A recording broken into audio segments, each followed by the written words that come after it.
COVID-19 for moms and babies. My name is Rose Anderson Rice, and I am Deputy Director at Generate Health. And as customary, before we get started, I want to share some housekeeping information.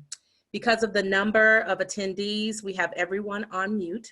We've muted all the lines. However, we do encourage you to ask questions, and we want to also gather resources and information. So if you have any questions, please use the Q&A function at the bottom of your screen to send us questions. And we will have address all of those questions after all of the speakers, the panelists have spoken.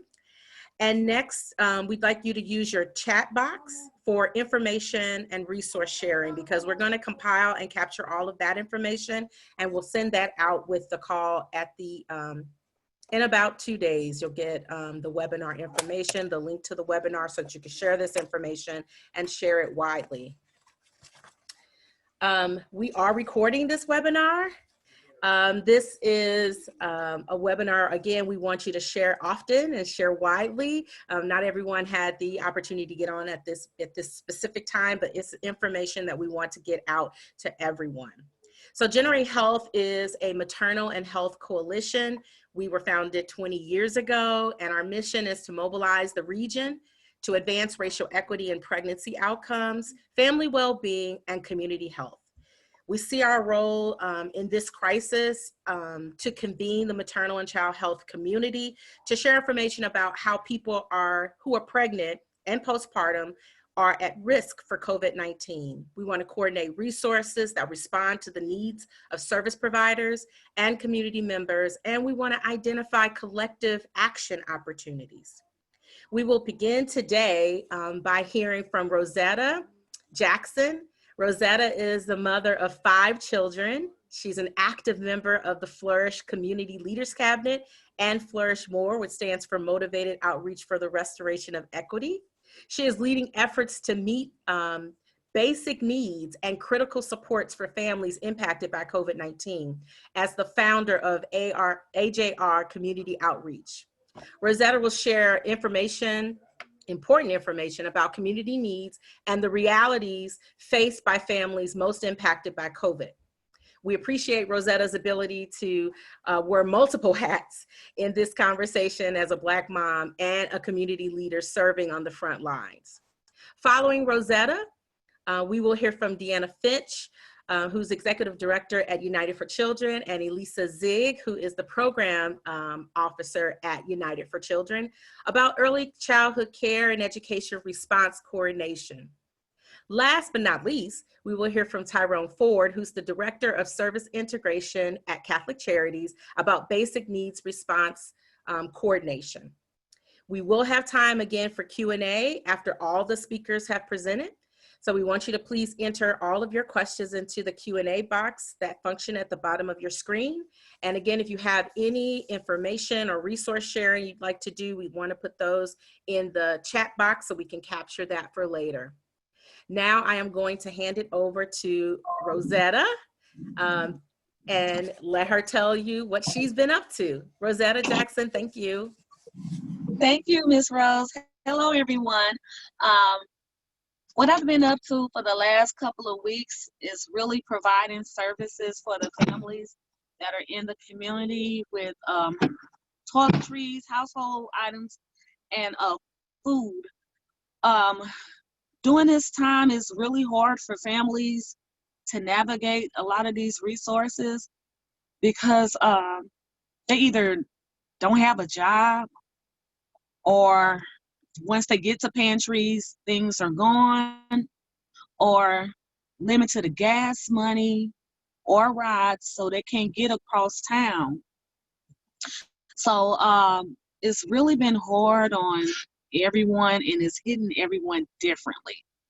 It's hitting a lot of families different because some families do get food stamps and some families don't.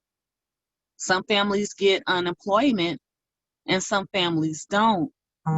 So now what you're seeing, like, you always had people who needed these different resources, and now the numbers have tripled since this pandemic, And it's very hard just to see the families gathering in one place, trying to keep the social distance and trying to get these resources. And my fear be a lot of times not having enough for the families that come. You know, we try to spread out everything, but if you have 400 plus families in need, that's a lot. And we did a food drive on last week, and it was raining, and it just brought me to tears to see how many families were standing in the rain. They didn't budge. They didn't care that it was raining. They needed food. We had a gentleman, we started at noon, and we had a gentleman that waited. He got there at 10. He said, I lost my job. I don't have anything. So it's hitting a lot of people differently. And a lot of people were self-employed, who needed help. So the first thing they did when everything shut down, they went for unemployment, and they went for food stamp assistance, and they did not qualify. So once they found out that they could try to get the CARES Act, the payment protection, the money was gone. So that left a lot of people in limbo. So we're meeting all different types of people from all different types of background. And me doing this work, I used to just go to the different stores and be able to stock up and be able to get the things that we needed for the families in the community. As me being on the front line, sometimes it's hard to navigate these resources, even for me, because now a lot of places who selling stuff wholesale are like, we're not taking new clients. We're only dealing with the clients that we have been dealing with. So sometimes our resources is limited. So I've been trying to partner up with different agencies to try to help bring in more resources for the families. And it's just, it brings you to tears to see the need, the tears in people's eyes, not knowing where a meal gonna come from. And I feel before it gets going to get better, it's going to get a little worse. And a lot of people want everything to just go back to normal. Like, okay, we open back up and everything be back to normal, and that's not the case. And I don't think a lot of people are being real about the situation and the things that are going on.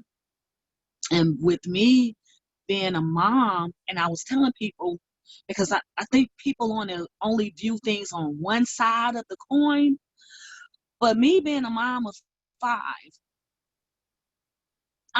me and my husband, we're cooking lunch, dinner, and breakfast, where normally the kids get the lunch and the breakfast at school.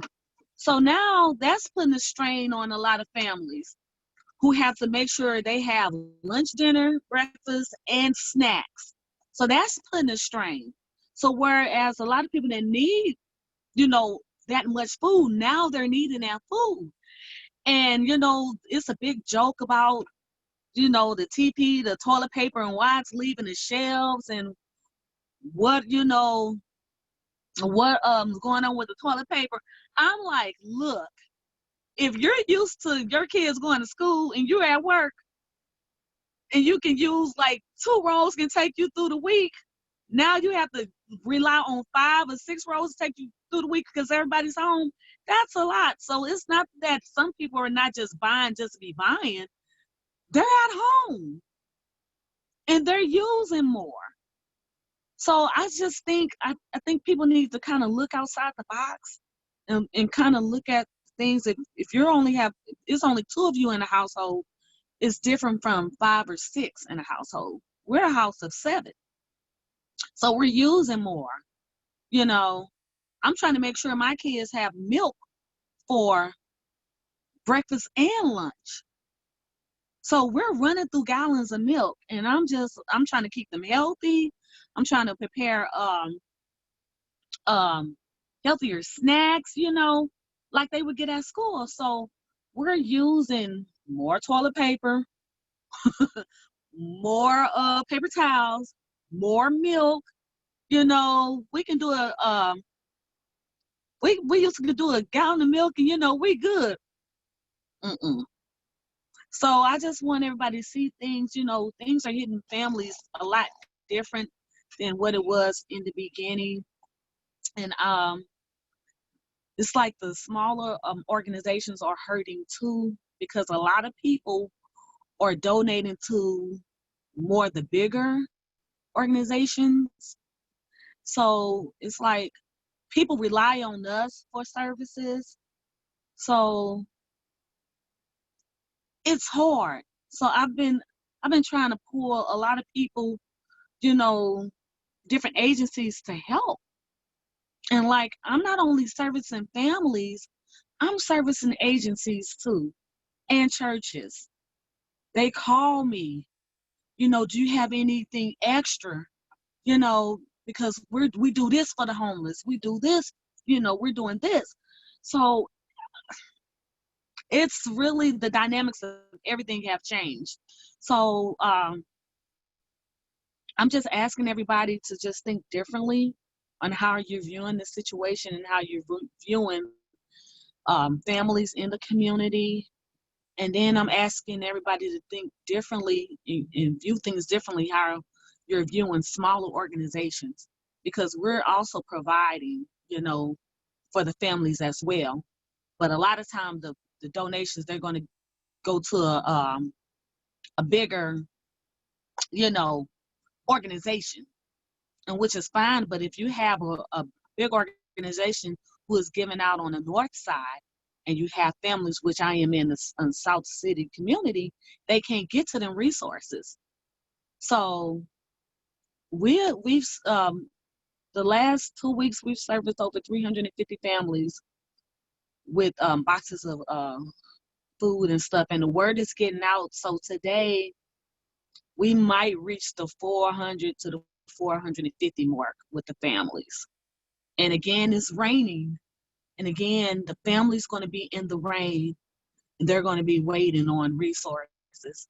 And we try to have as much as possible for the families, like bigger organizations. So yesterday, uh, I pulled money together, and I was able to get spaghetti noodles and rice and stuff like that for the families to be able to, you know, it can go a little longer away. So that's my take on what's going on. And some families do get food stamps and some families don't. We're a household of 7 and we don't get food stamps. So I'm grateful that my husband is working, so we pull together what we can. And if you have any questions, just let me know. That's where we at. And I hope I answered, you know, questions and let a lot of people see things from a different coin and a different aspect of things. Thank you, Rosetta. We really appreciate that. I know you're going to have to jump off, so I'm hopeful that we don't have a whole lot of questions for Rosetta. If you do have some, go ahead and put them in the Q&A function at the bottom, and we'll see if we can get it to her maybe before she gets off. We'd like to get all the speakers to speak and then do questions at the end, but I know Rosetta's doing a great work, and we don't want to hold her up on a webinar when she could be out in community doing a great work. I neglected to share at the very beginning as well that Rosetta Jackson is a board member of Generate Health. We're super excited to have her sitting on our board and bringing that perspective every month. So again, Rosetta, thank you for sharing your stories, for being transparent, for being open and honest, and for helping to frame, you know, this webinar, what we're going to be getting done as well. Just one question so far. The name of the organization, I know we gave the initials, but Rosetta, can you just tell folks what the AJR stands for? Okay, so the ARJ community stands for the Arthur Roy Johnson Community Outreach, and it's named after my father, who did a lot of this work in the community. When I was growing up, when I was grown, he would carry boxes of food in his truck, and I'm like, Dad, what are you doing? Giving out food to the families in the community. So that's what he was. So to honor his legacy, we named it after him. So we call it the ARJ community. ARJ community. Thank you so much, Rosetta. We really appreciate it. Next, we will hear from Deanna and from Elisa from United for Children, and they're going to talk to us a little bit about, you know, the work that they're doing. Deanna Finch, as I stated, is the executive director at United for Children, where she has led the organization through transitioning to a more holistic, equitable approach while building stronger relationships within the community. And Elisa, who is the program officer at United for Children, has worked throughout her career to cultivate services that are responsive to the needs of community that she serves. And so I'm going to open up the floor for you guys to share what you're doing in the early childhood space. Deanna and Elisa. Thank you, Rose, and thank you, Rosetta, for everything that you're doing in the community. We appreciate your work. Hope we can connect after this too. So United for Children has been around for 50 years. We were known as Child Daycare Association and also St. Louis for Kids. And we merged with St. Louis for Kids and Child Daycare Association to become United for Children about 8 years ago. Since then, we have been focusing our work on professional development, coaching, technical assistance, assessments within child care programs for the goal of quality improvement and empowering child care providers to nurture the whole child development in those early childhood and after school programs. Our vision is that every child has a foundation to thrive.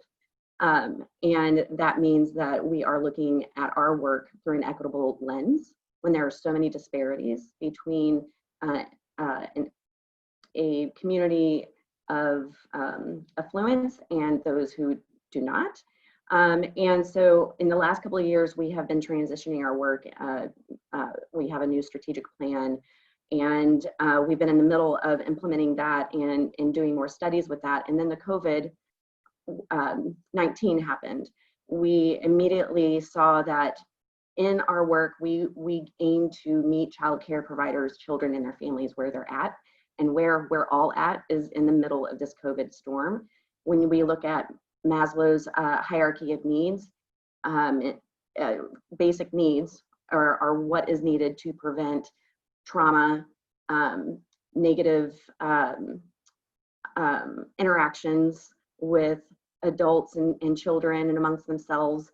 And childcare looks different now. Children are in their homes. There has been so much confusion. I'll just give a little landscape view of what childcare providers are experiencing right now. As we know, the state has an order. Childcare programs have licensing regulations to adhere by, and then also each municipality or jurisdiction has their own order. So between the city having their own order that child care providers can only serve first responders or emergency personnel, that leaves a lot of children at home, even though other businesses are open at home or somewhere else. And a lot of child care providers have had to close down.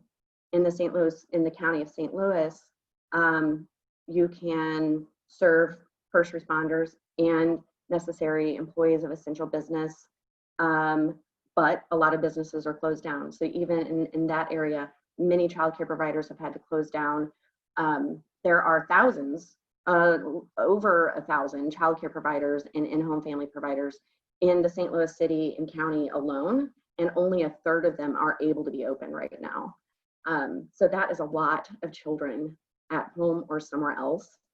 Our focus right now is helping those who are open stay safe, sanitary, keep their children safe.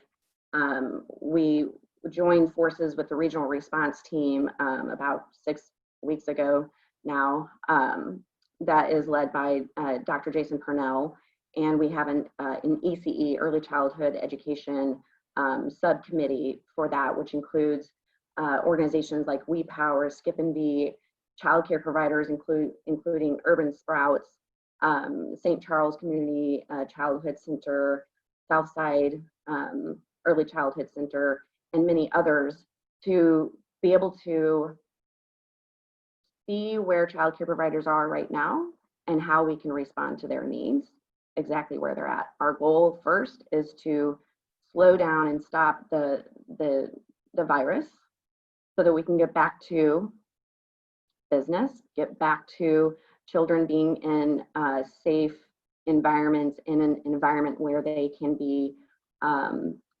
given the skills and taught the skills that they need to be ready for kindergarten. A lot of our work is preventing child abuse and neglect and preventing adverse experiences. This experience right now that children are going through is only exacerbating whatever negative experiences they've had already. So we're working diligently to meet childcare providers and their families and their children where they're at. It's not enough. It's not enough. We're working, 24 hours a day just to figure out how can we meet them where they're at. We've spent about $80,000. $100,000 of our fundraising has gone out to childcare programs directly, including mini grants and cleaning supplies. Many childcare providers still don't have PPE, still don't have those cleaning supplies needed. They're not on the shelves and you can't get them anywhere.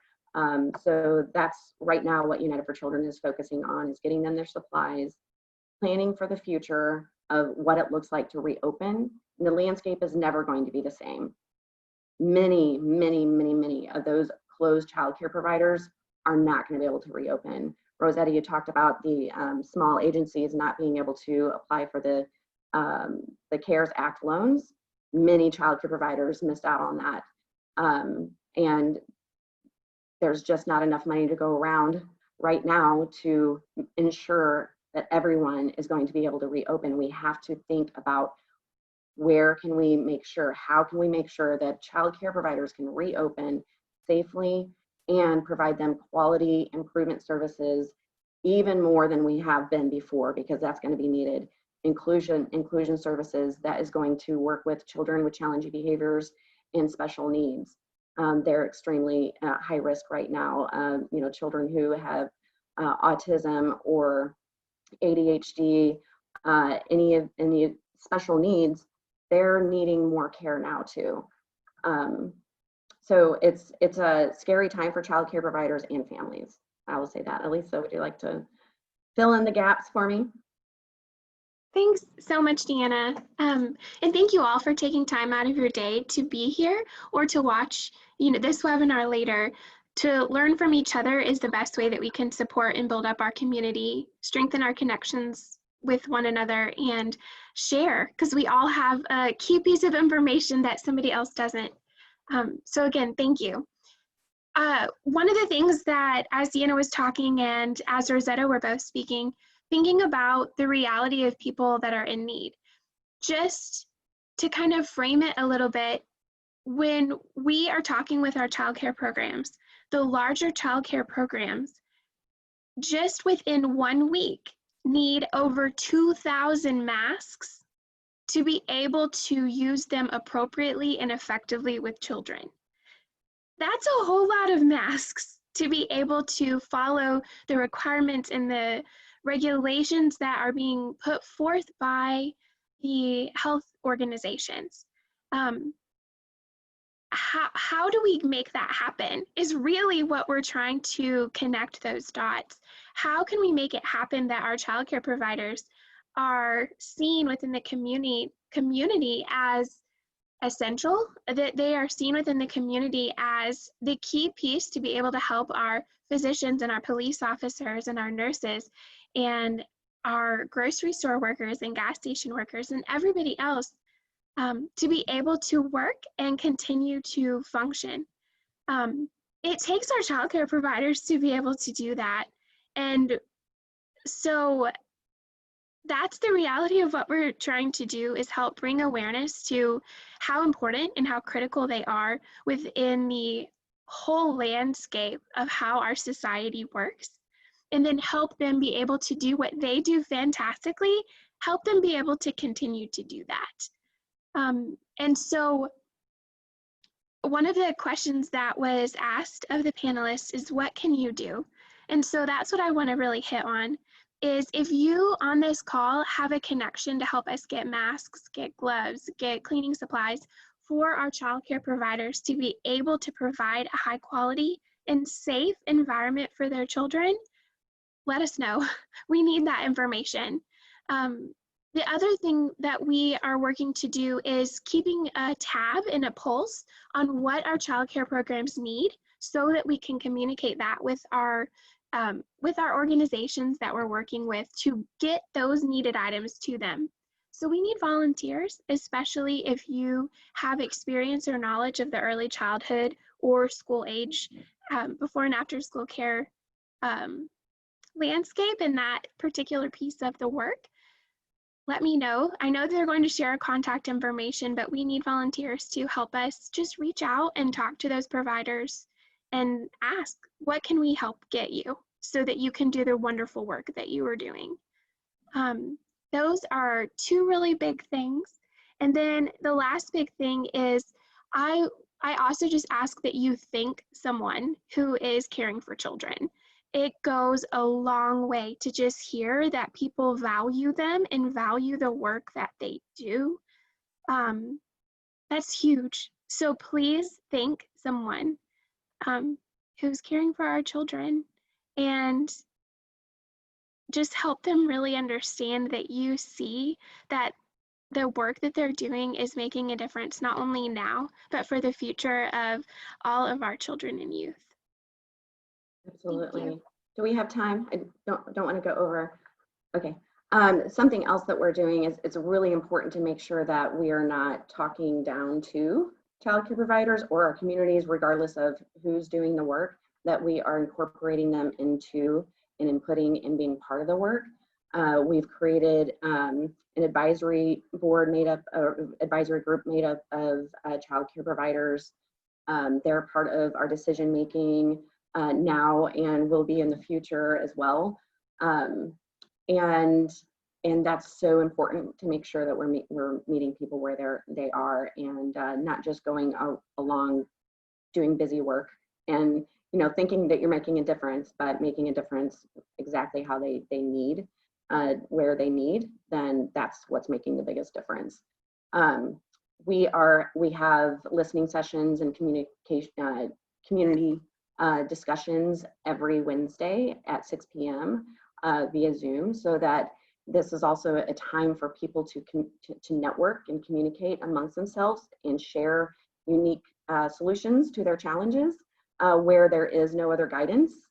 And that's been, I think, really empowering and valuable to childcare providers who are having to go through extra lengths to ensure that their children are safe, making sure that things are clean and sanitary, and also at the same time building them up, building their futures up by empowering those children as well with the skills needed. The social emotional development aspect from 0 to 5 is so important, and we must not forget that is so important now as well.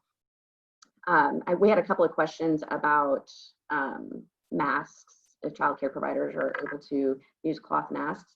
If you go to the CDC website, guidelines for childcare centers or for masks, they will give you specifications on what a good cloth mask would be to prevent the spread or back and forth.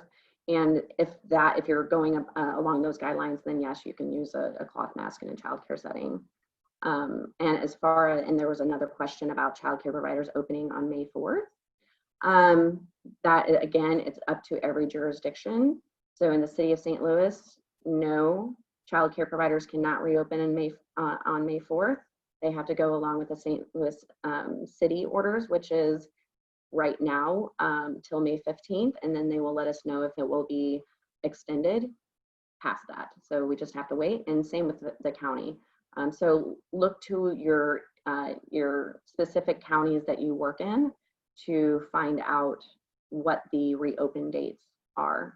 I'm sure that DHSS can also help with that, figure out what county is leading and what that reopen date is. Thank you, Deanna and Elisa. We really appreciate that information. Again, if you have specific questions, put them in the Q&A function at the bottom, and we'll kind of circle back after we hear from Tyrone. I want to offer up Tyrone to come now and share with us. Again, he is the Director of Service Integration for Catholic Charities. Tyrone plans, he organizes, and he directs the defined strategies of more than 65 programs across 9 agencies, and is currently leading the agency's COVID-19 response. So I'm going to turn it over to you, Tyrone. And the crowd goes wild. No. Good morning, everybody. That's a very long way to say that I do a whole lot of jobs that no one else wants to do. So I want to talk from 2 perspectives. One from the perspective of Catholic Charities as an organization, and 2 from the perspective of the regional response team that Deanna mentioned in her presentation. As Rose mentioned, we're set up like a federation. So we're central office here, or what we call administration, and then we have 9 agencies under our umbrella. Some of you may know them, like your St. Patrick's Center, your Cardinal Ritter Senior Services, your Queen of Peace Center. All those agencies fall under Catholic Charities umbrella. And so at the central office, I get the privilege of working with all of the agencies to ensure that service delivery is being delivered in a way that is both appropriate and equitable and in best practice form. And so I also do a lot of program development and process improvement as part of my day-to-day job.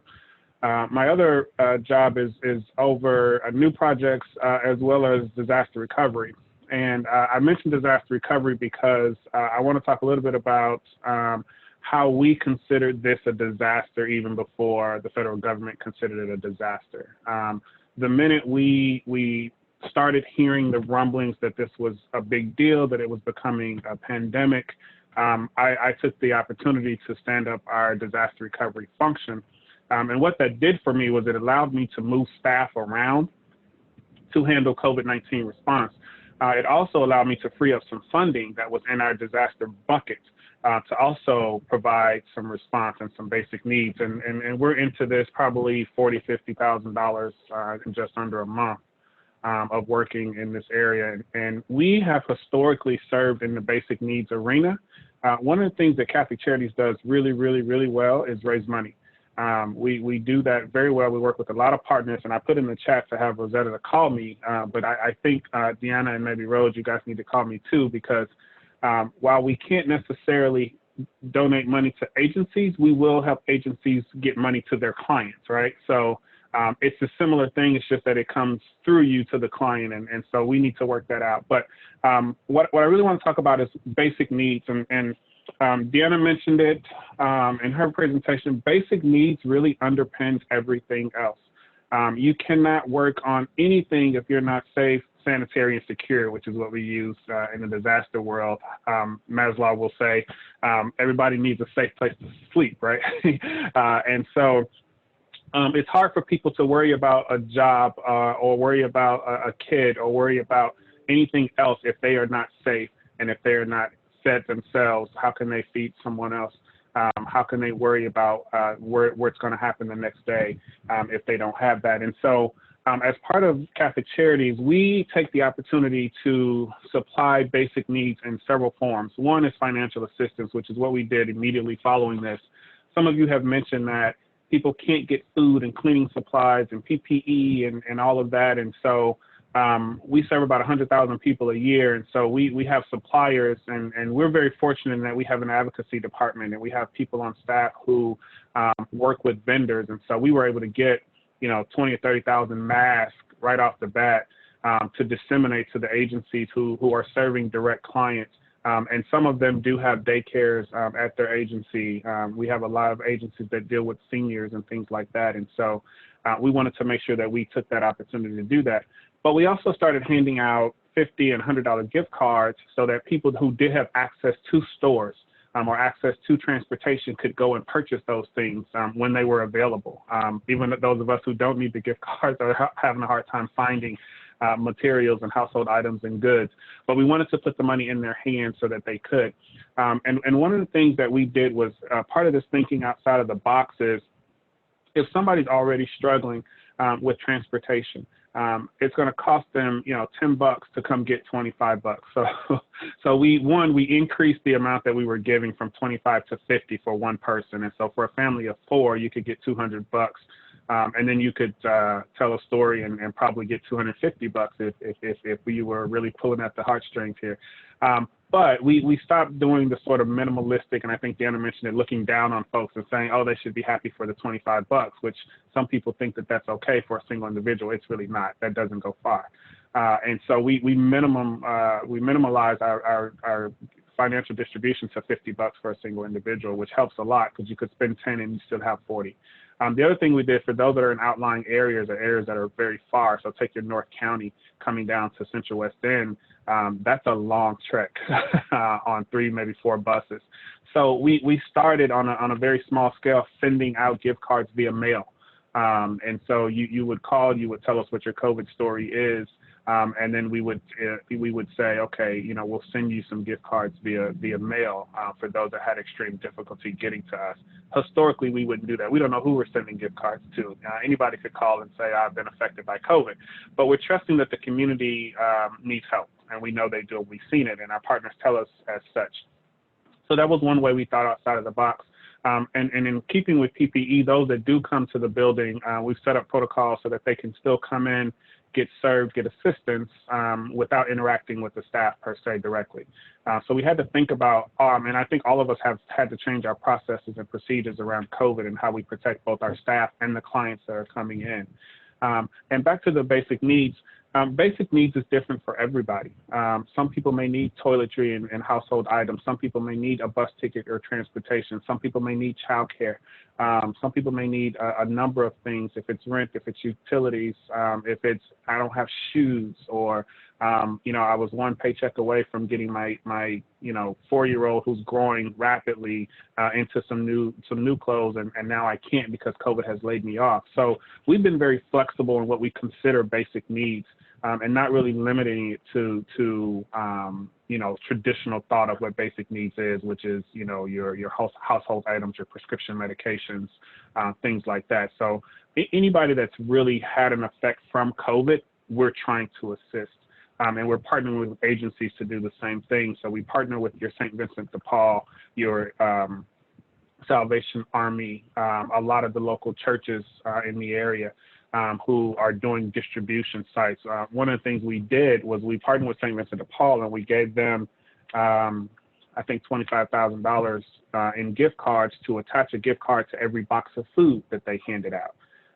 So that it got out to the people much quicker. We know people were coming to get food. We don't do food distribution here. So what can we do as a partnering organization to put money in the hands of people? And so their people got a gift card for every box of food that they got. And so that was a good way to help folks. One of the challenges around Catholic Charities and how we integrate in the community is each agency has their specific focus, right? And so you have to look at how can we have basic needs attached to each area of focus, right? So yeah, you, Deanna, I'm just looking at people that are on the call. Sorry, I keep calling you. Dealing with the young and the birth and mothers and things like that. Having a basic needs as part of that function, right? So with every organization that does anything in the community, basic needs has to be attached to it in some way, shape, or form to make sure that everything at the base level is being taken care of. And so we work with our agencies to do that. We also have an advocacy department here who is working with our legislators to understand that when you're allocating funds, you need to allocate funds to agencies that are doing direct service in the community. Not just your state and local organizations, but agencies that are actually on the ground doing the work. And so we are fighting with them, writing letters, lobbying, sending messages from the Archbishop about how policies affect our clients as a whole. And so I help to inform the advocacy department based on my knowledge of what's going on in the community. One of the great things about basic needs is that everybody understands it. Everybody has it. Everybody knows it, from the janitor to the president. Everybody knows what basic needs are, and it's our job to make sure that everybody's aware of that. So that's one. Two, on the regional response team, we took an opportunity to be a co-lead with Salvation Army to help this organization, or this framework that was appointed, to understand what the basic need framework was. And so we put together a framework where it really involved looking at how we refer people from the community to an agency and then get them the services. And how do you be as trauma informed as possible when you do that? So a lot of agencies know United Way. 211 has been around for a number of years. And so we called 211 and said, hey, would you be our referral process for this team? They said, yes, we'll have to stand up, this component or that component. And so they agreed to do that. From there, they would assign a case or a person that called to a navigator. That navigator is responsible for finding the resource, okay? And then that resource will call the client, rather than the client having to call 4, 5, 6 agencies to see if they had help. That navigator would already know what agency has assistance. That navigator will send that client's name to that agency, and that agency will call and say, hey, I know you need X, Y, and Z. Here's the paperwork you need to get to us, and then we'll process payments. We've beta tested that system. It seems to work fairly well. The only issue is the paperwork. So if you need your rent paid, then we need a lease or some variation of a lease or some letter from a landlord. We do have to be good stewards of our funds. Funders give us money, grantors give us money, and we have to be good stewards, and we have to report back on how we track our spending. And so we try to make it as barrier eliminating as possible for the client. You can take a picture of it and email it to us or text it to us. Have to be very creative in how we accept documentation. But that process allows for any agency that is serving in the community who has found an unmet need. One of our questions was, how are we addressing unmet needs?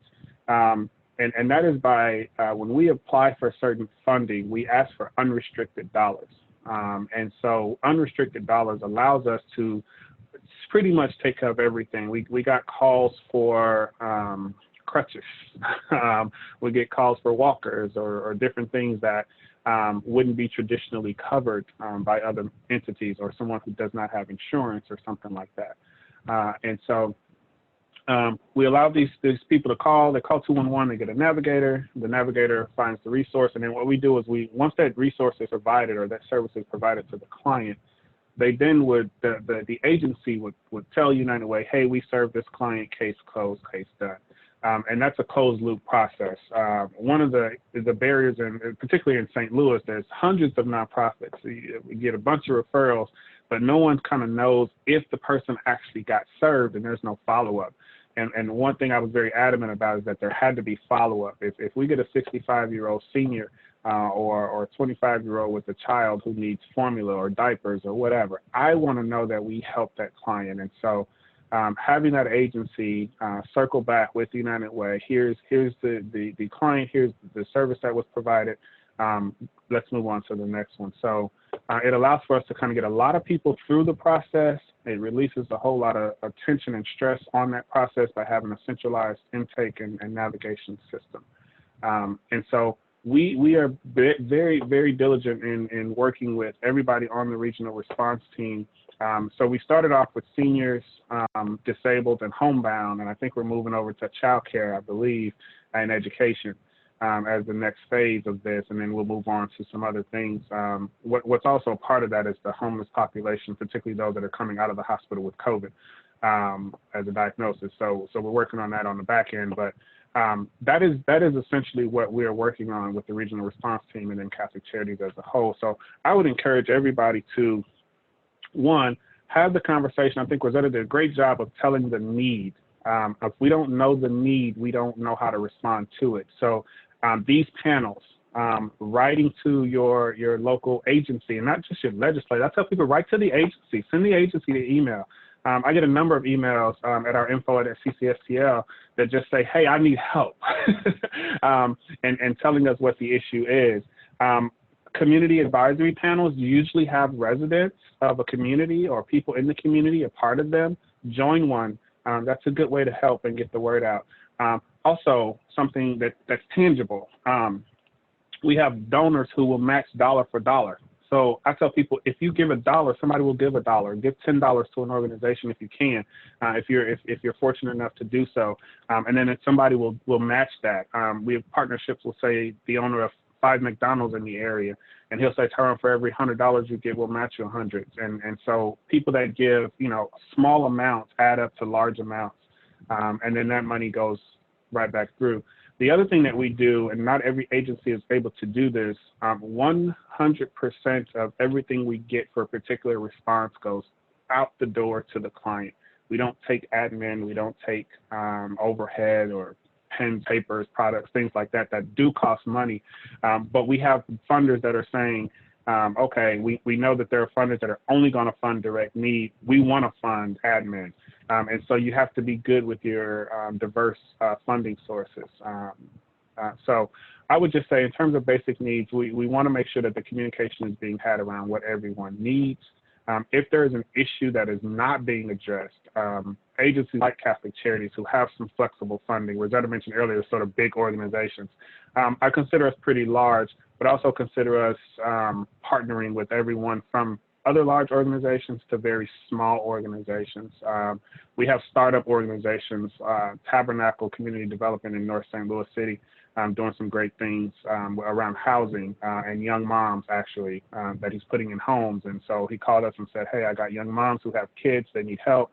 I sent them a couple $1,000s. So there are things that we can do together, as long as and I don't know all the small agencies, I don't know all the big agencies, but I know when I'm on calls, when I'm on the regional response team, like I put in the chat, Rosetta, call me, right? So just saying, once I hear it, then I can act. So I just think people need to speak up as best they can. If they're working with an agency, tell that agency provider. I think Elisa mentioned it on her presentation to, if you have a resource, let the agency know, let people know, so that we can share it, or at least contact them and see what their capacity is. So I won't monopolize the time, but that's the basic needs presentation. Thank you. Very good, Tyrone. A wealth of information. Thank you so very much for the work you're doing, for what you shared. There's been so much chatter going on while you were speaking, and so I think you're probably going to be inundated in a little bit with lots of requests. So we have gotten a few questions, and I want to offer those up to the participants. If there are additional attendees, additional questions you have, please put them in the Q&A function, and continue to share those resources that you're putting in the chat. We appreciate it. For Deanna and Elisa, there was a question about, you guys had mentioned that there are early childhood centers in the region that are open. Do you know how many are currently open, and maybe the population that they're serving? Are they serving essential workers and that's why they're open? There was a question around that. Yes, so just in the city and county, typically there are 800, 700, between 700 and 800 childcare programs that includes in-home family providers who are open. There are only 220 who are, 220 of those are closed, and about 100 of those are unknown. Statewide, there's usually 3,300 childcare programs open. Now there are only 1,500 open statewide. So what was the second part of that question?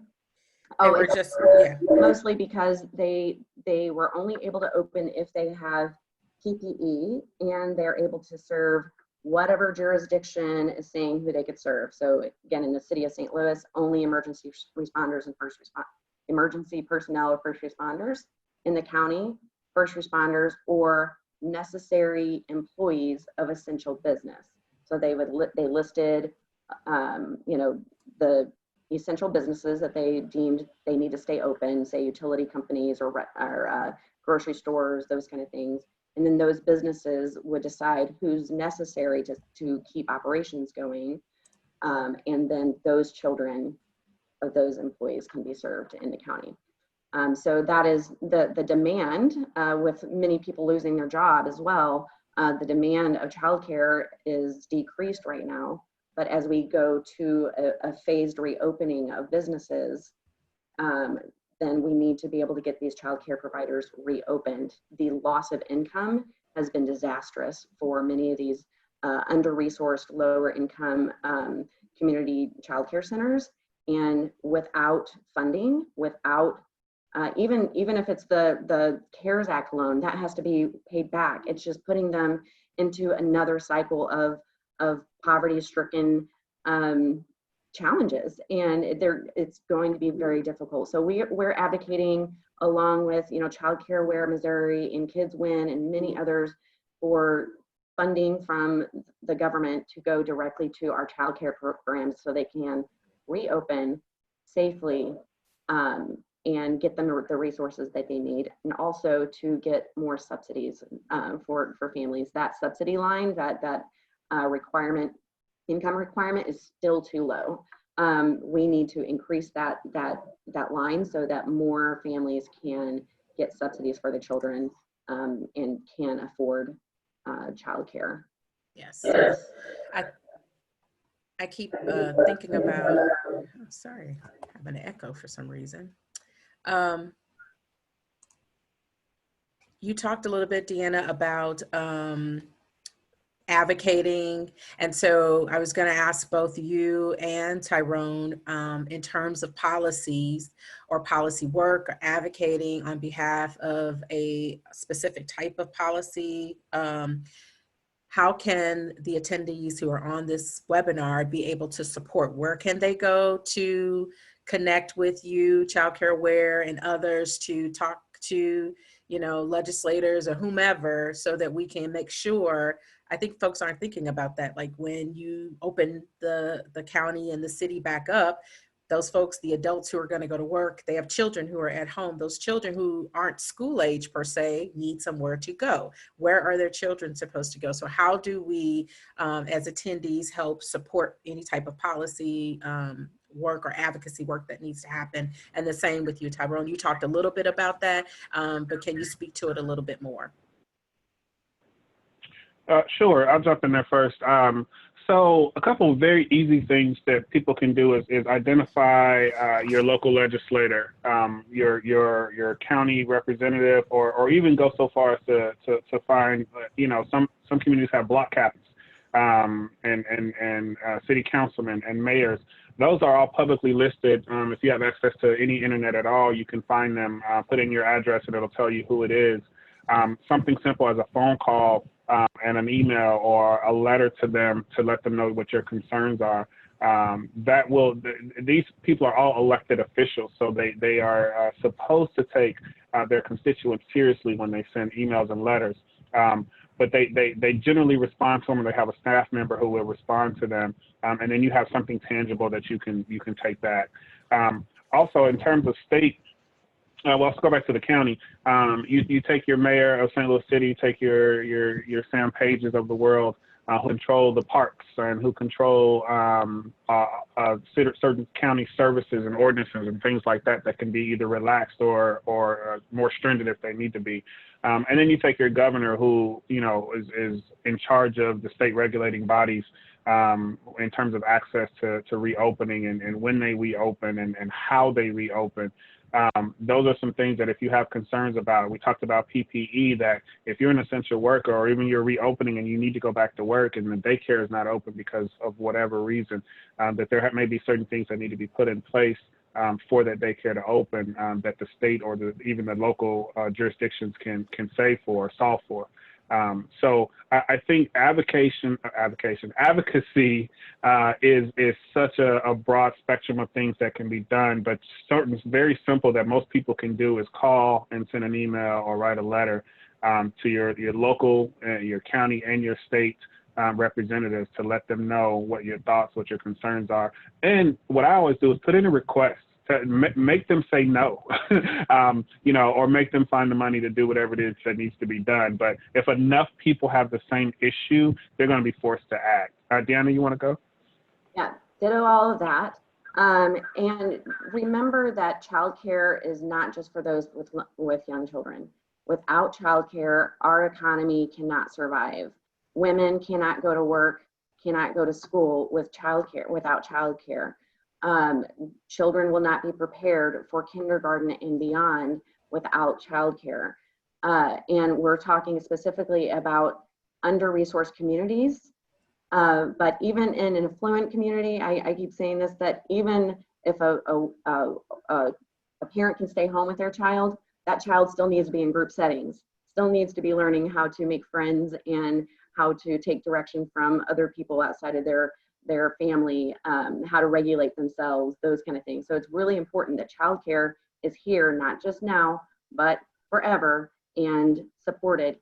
KidsWinMissouri.org has very specific, clear ideas on how to advocate, whether you have a young child, whether you're a child care provider, or you care about our communities.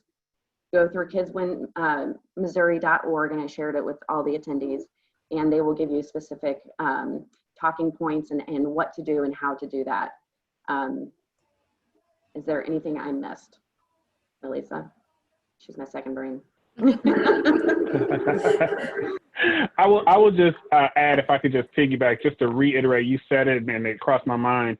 The social conditioning or the social interaction of children is just as important as the education that they're receiving in the early childhood or the daycare. So just keep that in mind, that is just as important. I'll just add to that. And it can be a basic need as well. So, especially those with more challenging behavior, special needs, those resources. I also want to say that if you have a child that you need specific support on, you can call us. We have an inclusion team and a social emotional team that can give you some ideas. Find a child care center that is open, that can work with your child with that specific need. And that's the first step. And then also there are many other resources that we can point you towards. We can't do it all, but just like Catholic Charities, there are so many other resources in our region that we have relationships with other service providers that we know, okay, you need additional help. You may need child therapy, or where's food? We can connect you to those who have access to more food deliveries and those kind of things. So yeah, just keep calling us, and we'll find a way to meet the needs. There's a question to Tyrone specific. It says, would it help to have constituents' signature on the advocacy letters Tyrone is sending to change policy to get food or funds to the people who are directly feet on the street working with the families, and not large companies who are not? Great question. So when we get letters to Catholic Charities or emails to Catholic Charities, we attach those letters to our letters. We have a person who actually goes to Jeff City, not just send letters or make calls from our office. They go to Jeff City, they lobby, they know these legislators, they interact with them on a regular basis. But no, we agree, like a letter from me means absolutely nothing, but 15 letters from clients who are being served by our agencies mean everything. So yes, the signature of the actual client, of the actual person, we attach those letters directly to our mailings and we send them to our legislators. We have people that send us their utility bills, their mortgage statements, and their income checks to compare, so that they can see, like, this is the state that I'm in, or showing their tax returns where they got 6 or 7 kids or whatever the situation may have you, or showing a denial letter from a state benefit or federal benefit. So we take all of that information and we pass it along to our legislators so that they know this is real. We don't pride ourselves on being you know, an organization that just is advocating from a high level. We get down and I shouldn't say this, but we get down and dirty with our clients to understand the real issues. I'm a clinician by trade, and so I sort of walk this line where I still have my foot in the street and in the community. I do supervise staff that continue to work in the community, and I get the privilege of being a director. And so it makes it easy for me to take that argument to my advocacy director and say, hey, here's what we're hearing on the street. You need to let the legislators know that. So yes, to answer the question. Okay. This question would be to the both of our panel groups, and I'll start with Elisa and Deanna to just be specifically because you talked or spoke about a community advisory group that you have. We're wondering about, you know, how are you centering community in decision making around what's happening currently and giving them a voice to be able to elevate their concerns specifically. A lot of times, you know, we speak for community, but how do you bring community to the table where they're able to, you know, make decisions and share their voices? So I'll pose that question to you guys, and then Tyrone, if you would chime in too a little bit. Elisa, you want to answer that? I sure do. So I think one of the top ways that we are really encouraging the community to tell us what they need and tell us what they want is actually tonight at 6 o'clock, we have our weekly early child care provider call. It's our connection call. And what we really do is we host a Zoom meeting very similar to this, and we have the community call in. And we do a short highlight of a COVID response. So for example, tonight we had the health department that is going to give some specific guidance about how to use particular PPEs and cleaning supplies within the childcare facility. But really the rest of the time is peer-to-peer interaction, peer-to-peer connection, and us just saying, what do you need? What questions do you have? How can we hear from you to know how to support you? And then we go back and do the work to figure out how to get them what they need from the things that they specifically have requested, things that they specifically have asked for. And so we take their lead on what is needed in the community. Is that going to be a new training on how to reopen their childcare program? Is that a checklist on what do we really need to do to be doing the right procedures for drop off and pick up? How do we really listen to them and give them what they're asking for and use their voice to help support that? The other thing that we are just about to kick off, it's not completely worked out yet, but it's coming, is this idea of a community collective. And so we, as part of the advisory group that we have, and then just an additional expansion of that, is we're creating, we're listening to have these community hubs created around the region to support the local childcare programs that are near them. So it's pretty much based on geography. And so there's a local community hub that will house resources, and then childcare programs that are near there will be able to access those resources. And part of the goal with that is to build up the childcare programs within each community so that they can go to each other for questions and they can learn from each other and empower one another and support one another as they're working to raise the children in the community. And so those are two big things that we are doing in addition to the advisory group that helps guide our programming. I'll just add, we being a centralized organization here, all of our need-based requests come through our agencies or our partners. We, at this office anyway, don't do any direct client engagement. We do it through our partners and through our agency. So we rely on the community partners, on the clientele that they serve, to then come back through them and say, Tyrone, how can you help in these areas? And here's what the need is.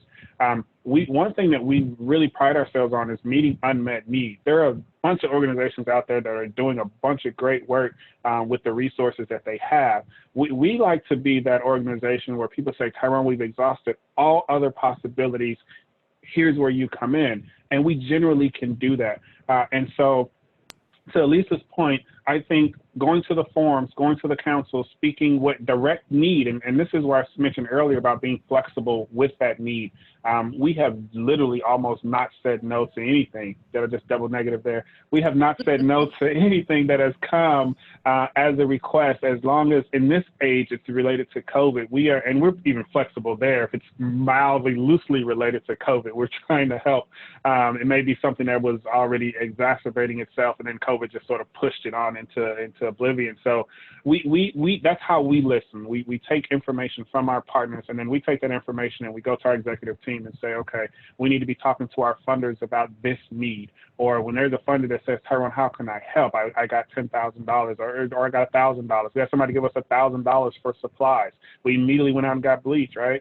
And stuff, and we gave it to clients. And so that is what we do is take that need that comes to us, or take a funder who wants to serve a need and try to match the two, and then get that resource out to the client. That leads me, Tyrone, into a question that we have, and I'm glad you said that. So here's the question. We service pregnant women in the community, and what we are finding is that there are a lot of agencies that have resources for pregnant women who are in need of, there aren't a lot, I take that back, there aren't a lot of agencies that have resources for pregnant women who are in need of things such as a breast pump and the supplies associated with the breast pump. So who can I connect with to get such items? Tyrone, I was just Either gonna one. say. No, go ahead. I was going to wait on you two first. Go ahead, and then I'll come back. Okay, so there's a couple of things with that. WIC is a good resource to go to first to try to get breast pumps and accessories with breast pumps. There's also your insurance company, if you are fortunate enough to be able to have insurance, is also a good place to turn to try to access breast pumps. St. Luke's Hospital, they have a lactation department that actually can rent breast pumps and accessories to you at a more affordable rate. And dependent upon the specific need and the specific request, if the person who is utilizing the breast pump is comfortable with utilizing a used breast pump, there's a variety of resale shops and organizations that can provide ones that are used, but it just depends on what your client need is and what their desire is. But I would first do WIC, insurance, and the St. Luke's lactation department. And I was going to say that we are always wanting people to use those resources that are specifically designed for that purpose first. And we're going to ask, first question our case manager is going to ask is, have you contacted WIC department? Have you gotten approved for it? And there. Now, with that being said, some of that may be terribly complicated for folks. They don't have access to information or paperwork or whatever have you. I might hesitate to give this number out now because the call center is not stood up just yet. Monday, May 4th, I'll put that out there. Our call center will be set up to handle the influx of calls. We've already seen probably 150 calls just in the last 4 days, and we're not even up and running yet. But we will provide gift cards to buy those materials. So if you say I need a breast pump, it's $100, we'll give you a $100 gift card. So that's the kind of stuff that when people call us and say, hey, I've exhausted all my resources, I need a breast pump, it's $100. COVID-19 happened, I lost my job, whatever, I'm not able to get it. That we will allow for that. Again, I just want to remind people that when you receive assistance for us, it's normally in 2 ways. You're going to get it. We don't hand out cash. I mean, nobody hands out cash to clients, but we will hand the gift card out, or we'll send it to you, mail it to you, whatever, for that specific purpose. And then we do the rent, mortgage, and utility assistance as well. So I just want to keep that in mind. I want to give anybody any false hope or any false information that we will help with that issue, but it's going to come in a certain form. So it's still going to be some work for the client to do. Those on a call is going to be some work for you to do, but we will make sure you have access to do it, if that makes sense. Awesome. Thank you. I'm checking real quick. So, not sure this is a question. It looks like a comment, and just says that the WIC and insurance has been contacted, but there is a delay. Okay. Can you? Oh, go ahead, Dan. No, you go ahead. No, I was just going to say for those particular instances, I don't know who I should pass information along to directly to get to them. I don't want to publicize it just yet, but I'm certainly able to help in that. So if you can connect me and whoever that person is, I'll make sure that they get what they need. Okay. And I was just going to say that all state departments, state-run departments are delayed right now with the influx of the differing regulations and increased need and all that. So thank you, Tyrone, for helping everyone navigate that specifically. We're helping childcare providers help, navigate through the increased need of the childcare providers and children too. So it's difficult when there's not enough staff there to answer all the questions. Tyrone, folks are asking for the number for the call center that's opening up on May 4th, next Monday.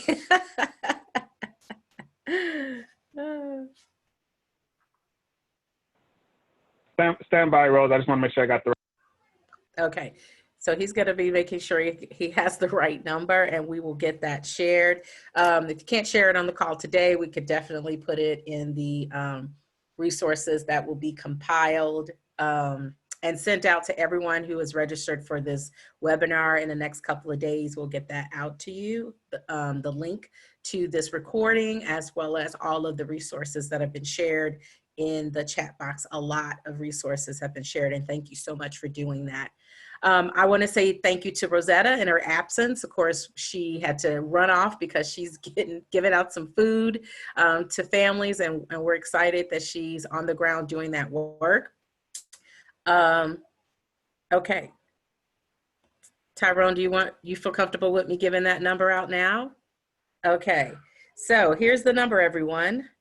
314-367-5500, extension 5984. 314-367-5500, extension 5984. It is not live today. You could call all day. It will not be live until Monday, May the 4th. So do not call until May the 4th. Again, 314-367-5500, extension 5984.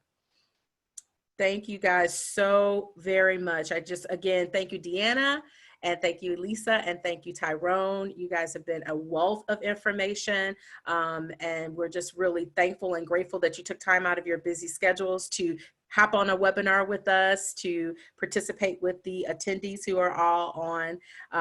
We want to thank all at Generate Health who are working behind the scenes to make this a success. We can't do it without our whole team. And I just want to say publicly, thank you, Generate Health staff. You're amazing. And to you, all of the attendees, thank you. Thank you so much for participating. Thank you for coming on week after week. Again, this is our 6th one, and we will continue to do that. Do them as long as there's content. With that being said, following this call, you can expect from us to receive a link to the webinar and a compiled information and resource document of what's been shared on today. We will also send you a quick survey, which we'd like you. It's just, I think, 3 or 4 questions. Please take a few minutes and fill it out. That helps us with planning the next webinars call. Please share the resources and the recording when you get it. And Generate Health will continue to host these weekly webinars as long as they're helpful to folks. So please join us again on next week, which will be May the 6th. Unbelievable that it's about to be May. But May the 6th at 10 a.m. Again, thank you so much. And you guys stay safe. Thank you for all that you're doing to help moms and babies and our entire community. We really appreciate you. Enjoy the rest of your day, everyone. Bye, thank you. Bye, thank you.